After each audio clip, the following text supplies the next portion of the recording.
My name is Sebastian. I'm founder of Hopr. We work on privacy and not restaking.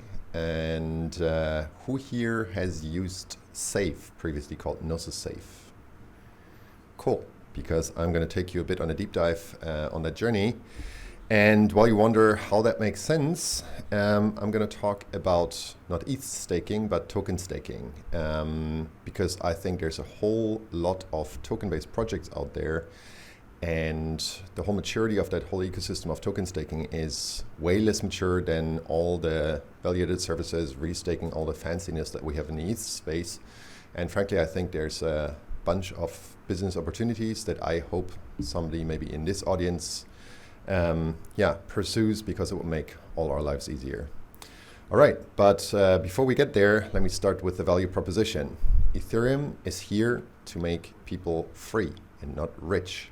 And I do think that it's worth highlighting as we talk about restaking, money, middleware services and stuff. This is not a technical exercise. This is not a financial exercise. This is primarily a technical revolution that is based on the values of where it can take us. There's no other value proposition that the Web3 holds. You could have made money faster. You could have made Ponzi's faster. You could have get wrecked faster in the world before. But the value proposition of a world that brings more resilience to the individual is something that is unique to the Web3. Now, to get there, and this is something that's talked about quite a bit, we need credible neutrality. But on the way to get there, we need censorship resistance, right? And only that, and as a means to an end, do we need decentralization. So decentralization in and by itself, in my eyes, is not the goal. It is a means to an end. But that one is not alone. It also needs privacy, because your decentralized wonder world doesn't help you so much if somebody can track you every step that you take in the Web3. And that's what we work on at Hopr. I will only talk about that briefly to give you some context before I get into the staking infrastructure that we work on. So yeah, all of this, little side remark, needs to be safe. Right? Now, I focus for a few minutes on the privacy part to give you some context of what we work on Hopr before I deep dive into the staking infrastructure and how we propose to make it safe, before I walk you through an implementation and a quick demo of how that looks like as a hopefully kickoff point of further discussions on how token staking infrastructure can be made safer than it is today. So, first of all, we have this naive little wonderland where supposedly anons are interfacing peer-to-peer infrastructure. And as the word peer-to-peer suggests, you are connecting and thereby exposing yourself to other peers in the network.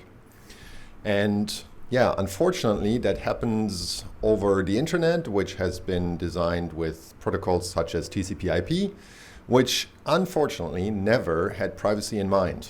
You know, when people designed that so that my little computer can talk to your little computer, that was wonderful. And yeah, one little artifact that was created along the way and creates all sorts of problem is called an IP address. But there's metadata beyond that, which can be used to de-anonymize our supposedly anon users and link, in case of Ethereum or crypto applications, their various different accounts and link their accounts to real-world identities, which I find to be a bug. So we solved that. You can imagine it. So there's a network in between the user and this infrastructure.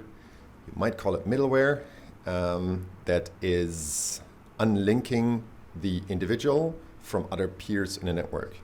Now, very quickly, how does this work? We have a decentralized packet relay network where data packets are hopping along paths through the network.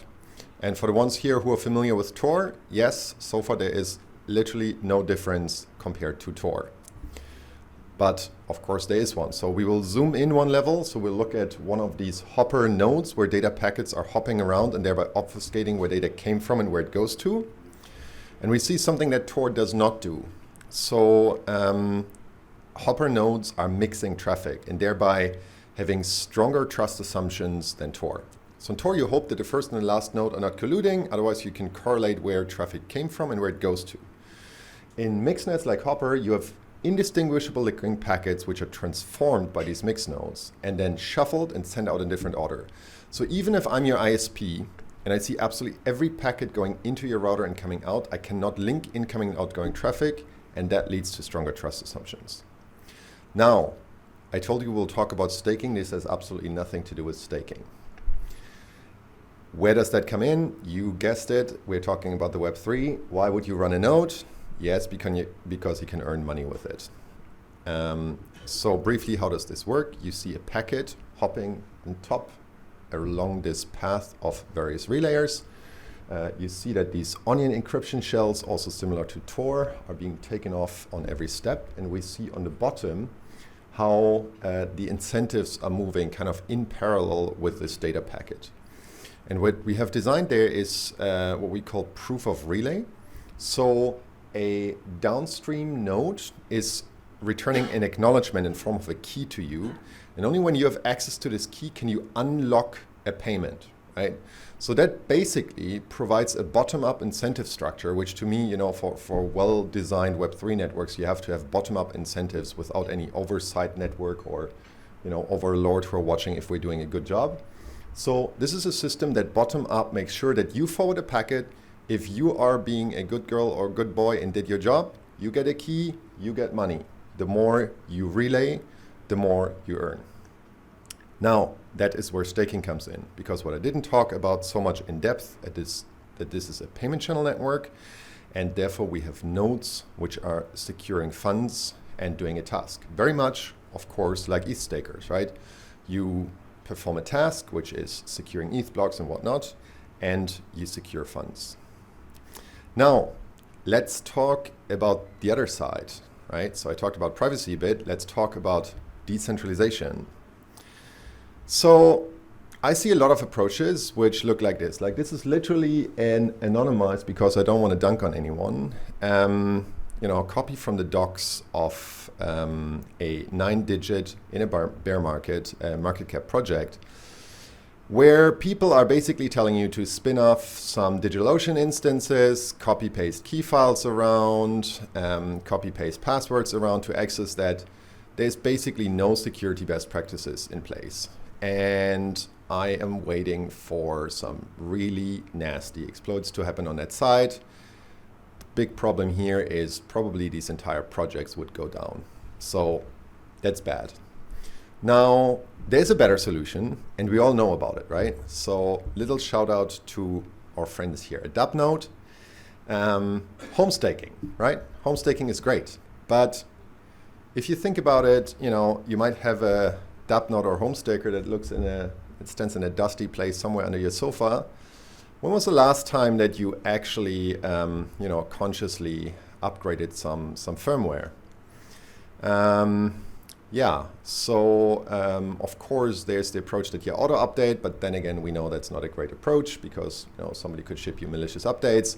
And if you want to do that yourself, well, chances are that you don't really secure your assets in the most secure fashion, right? So I like home staking. I want to provide an environment that makes staking safe, not just for professional operators, but also for home stakers whose Dapnode, like mine, looks like this and is in a place where the sun rarely shines.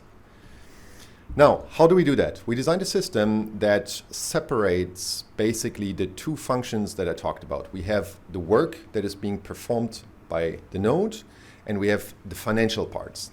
And these are basically two very different jobs, right? So one is to secure assets, and the other one is to run infrastructure and earn token, because again, I focus on token-based infrastructure.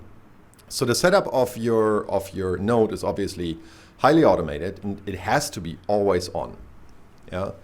Whereas the safe, and this is again the basics of our design that I'll dive into now, has to be highly secure and mostly offline, right? You don't actually care about this thing being online all the time because you just want to grant capabilities to your node as is exactly needed. And so these two things is something that we first of all separate, right? So previously that was all kind of put into a node. We separate these two. And this is made easier because we are not the first ones who are thinking about granting capabilities to some external smart contract or entity. There is the Gnosis Guild folks who worked on Zodiac. So our work is based out of this Zodiac permissioning modules. And yeah, that's what we use to grant from your safe exactly the capabilities that you want your node to have, and grant it exactly the financial exposure that you are fine with your node having. Because obviously there's a trade-off, right? If you just don't want to give a shit and have your node just running by itself and take all its decisions, you can do it.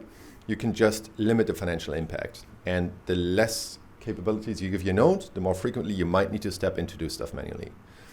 Now I'll dive a little bit deeper into the technical setup, but don't worry, it will not take longer than 5 minutes. So you can run, of course, more than one node. So if you're a professional node operator, that's maybe kind of handy as well. So how does this work? The safe has owners. That's what makes it a multi-sig, right? So these are typically separate EOAs, hardware wallets, or maybe you have a custodian involved, whatever. There's this node management module, which grants kind of short circuits some capabilities of your safe. Specifically, it short circuits the multi-sig capabilities of your node. So of course you have to be careful with that one, right? Because you could have a single account that drains your entire safe in the worst case. And then we have our nodes, all of which have what we call a chain key. We call it chain key because we also have another key that we use for the packet relay capabilities within Hopr that I talked about before.